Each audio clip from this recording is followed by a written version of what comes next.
Bonjour petits enfants, c'est Papinogo. Aujourd'hui, nous allons voir la fusion de Century, Merveille orientale et la route des épices. Vous connaissez Century, la route des épices. Je vous ai fait découvrir il y a quelques jours les merveilles du monde, enfin les merveilles orientales, autant pour moi. Et on peut aussi, grâce aux merveilles orientales, faire une fusion des deux jeux. Et par la même occasion, chose que j'avais pas remarqué, c'est que les deux boîtes forment un paysage. J'ai hâte de voir la troisième boîte qui sera par là. Voir ce que donnera le paysage en entier. Ceci dit, pour la mise en place, qu'est-ce qui change? Alors, on va commencer par le plateau de jeu. Vous devrez retirer une couleur de chaque tuile, marron, jaune, vert, rouge, et la remplacer par les tuiles de mer, qui sont ici, ici, ici et ici.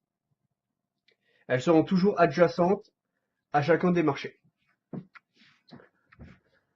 L'on ajoute les cartes de Century, la route des épices, le marché. Vous en mettrez 4.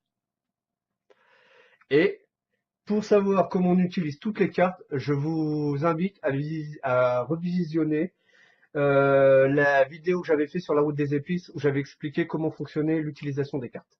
Voilà.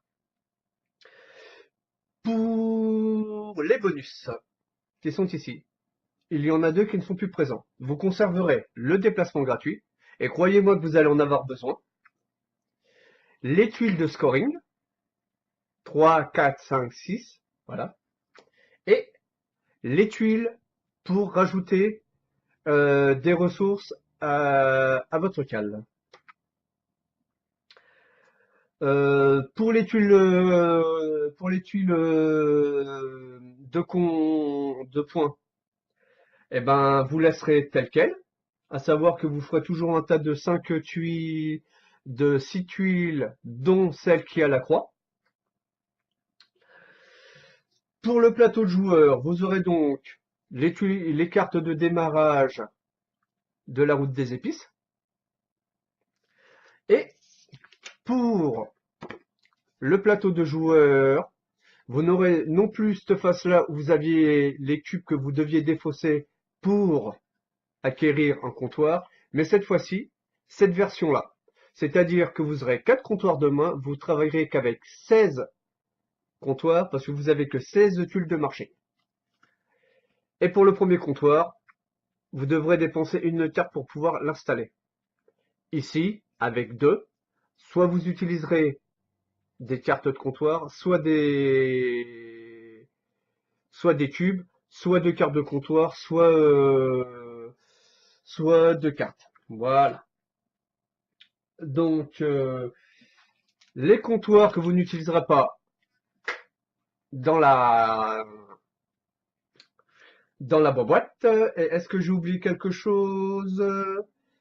Les ressources de départ, ça ne change pas, c'est le même procédé. Donc le premier joueur attend là, le deuxième joueur choisit en premier, puis il place sa barque par rapport aux ressources qu'il aura choisies. Ça ne change pas.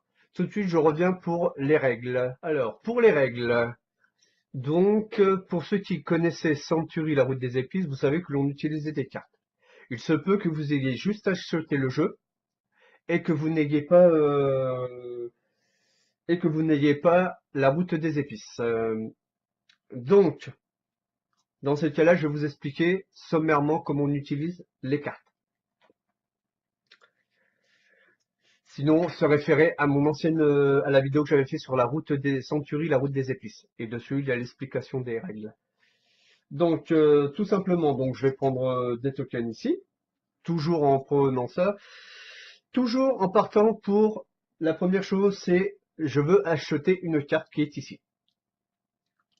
Alors, en fonction de mes ressources que j'ai et des cartes qui sont susceptibles d'intéresser, pour l'exemple, cette carte-là est intéressante, cette carte-là est intéressante. Celles-là, toutes sont intéressantes. Alors, pour l'achat d'une carte, c'est pas compliqué. Si cette carte-là me plaît, je la prends, elle vaut 0. Elle vaut 0 ressources. Et je la mets dans ma main. Je décale les cartes ici et je mets une carte de manière à toujours en avoir 4. Par contre, si c'est cette carte-là qui me plaisait, je serai obligé de m'acquitter un cube ici pour pouvoir récupérer cette carte-là. Vous ne pourrez pas directement aller chercher la carte qui vous plaît. Je la pose là. Maintenant, hop là, tu veux venir toute seule. Voilà. Ouh, elle est très intéressante celle-là. Mais bon, ceci est une autre histoire. Maintenant, mettons que ce soit cette carte-là qui me plaise. Vous vous dites, tiens, il y a déjà un cube là. Moi, je vais venir ici. Et prendre cette carte-là. Mais, erreur fatale. Si cette carte-là vous plaisait, vous seriez obligé de mettre un cube ici, puis un cube ici, quel que soit le nombre de joueurs. Hein. Et vous prendriez cette carte aussi. Et bien sûr, si jamais cette carte-là vous plaisait, vous ne donneriez pas de ressources parce que c'est la plus proche des bols. Et en plus, comme il y a des ressources dessus, rien ne vous empêche de prendre la carte et de récupérer les ressources. Voilà. L'une des phases de jeu que l'on peut avoir, c'est jouer une carte. Il existe 3 types de cartes. La première, quels que soient les symboles indiqués, enfin les couleurs indiquées, c'est valable pour tous. C'est-à-dire que ici, quand vous jouerez cette carte-là, elle vous indique que vous prendrez dans les bols les couleurs demandées. Là, il vous faut 2 jaunes, donc je prends 2 jaunes. Si j'avais dû poser cette carte-ci, il y a un vert et un jaune. Donc je prendrai un vert et un jaune que je mettrai dans ma cale. Cette carte-ci permet de faire évoluer soit n'importe quelle ressource de 2, soit 2 ressources de un niveau supérieur. Je rappelle que les jaunes sont la plus basse valeur. On remonte d'un niveau, on a le rouge. On remonte d'un niveau, on a le vert. On remonte d'un niveau, on a le marron. Et le marron ne peut pas être évolué. Enfin, s'il n'y a rien au-dessus. Donc, pour l'exemple, si je devais monter un cube jaune de 2 niveaux, je prendrais un vert. Si je devais monter un cube rouge d'un niveau, c'est pour ça que je les décale, de 2 niveaux, je prendrais un orange, un marron. Maintenant, si ce sont 2 cubes jaunes que je vais faire évoluer d'un niveau, je prendrai 2 rouges. Si c'est 2 rouges que je vais faire évoluer d'un niveau chacun, je prendrai 2 verts. Et 2 verts en 2 marrons. Donc l'évolution, je l'ai bien expliqué, il n'y a plus de souci. Il y avait une autre carte, voilà. Ça s'appelle un échange. C'est pas compliqué. J'ai un cube marron. Et là, donc je pose le cube marron là pour que vous compreniez mieux. Indique que contre le cube marron, je vais récupérer ici 2 jaunes, 2 rouges. Je dépose le cube marron ici et je mets les cubes dans ma cale que j'ai échangé. Voilà comment fonctionnent les cartes. Hop là, qu'est-ce qu'il y a d'autre à voir? Donc cette fois-ci, le déplacement de votre jongle.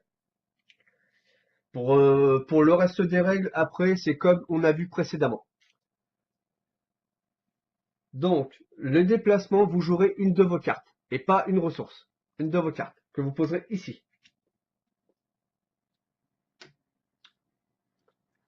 Vous ferez ce que vous avez à faire, c'est-à-dire soit récupérer, soit poser un marché, et j'expliquais dans la précédente phase comment l'on a installé un comptoir sur, sur le marché, ou bien alors on est ici, on décide de se déplacer dans là, et on va récupérer la tuile, la tuile de points, parce qu'on a les ressources demandées. C'est-à-dire que pour celle-là, il faudrait que j'ai dans ma cale deux marrons, deux jaunes, un rouge. Voilà. Par contre, ce que j'ai oublié de dire il y a 2-3 secondes, ou plutôt un peu plus tôt, c'est que toutes les cartes que je jouerai de ma main, je les mettrai ici. Et celles que je me servirai pour déplacer des navires, je les jouerai là. Tout simplement parce qu'il y a une phase que l'on appelle le repos. Dans l'autre version du jeu, on fait, je crois, c'est récolter, c'est-à-dire qu'on va récupérer directement deux cubes jaunes. Là, ce qu'on vous propose, c'est avec la phase de repos, récupérer toutes les cartes que vous avez jouées et les remettre dans votre main pour pouvoir les rejouer à nouveau. Donc, pour les points, ça n'a pas changé.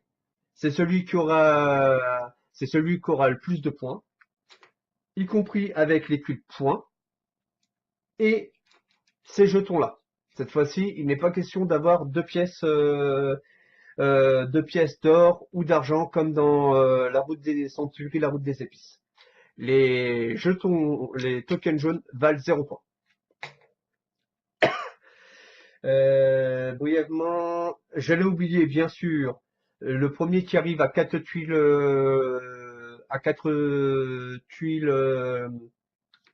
de points. C'est-à-dire qu'on entame le dernier jour. Si c'est le premier joueur, on finit le tour. Si c'est le dernier joueur, le tour prend fin avec le dernier joueur. J'ai expliqué. Prochainement, je le redis, je ferai la vidéo de la route Century, la route des épices. Century, merveille orientale. Et bien sûr, la vidéo de Century, merveille orientale plus la route des épices. Donc ça fera 3 vidéos qui devront arriver prochainement. Si cette vidéo vous a plu, petit pouce bleu. Si elle vous a pas plu, petit pouce rouge. Un commentaire auquel je me ferai un plaisir de répondre. Et sinon, ah ben, des quatre coins de la planète, moi je vais vous souhaiter un bon jour ou un bon soir en fonction de l'heure à laquelle vous regarderez cette petite vidéo. Et je vous dis à bientôt.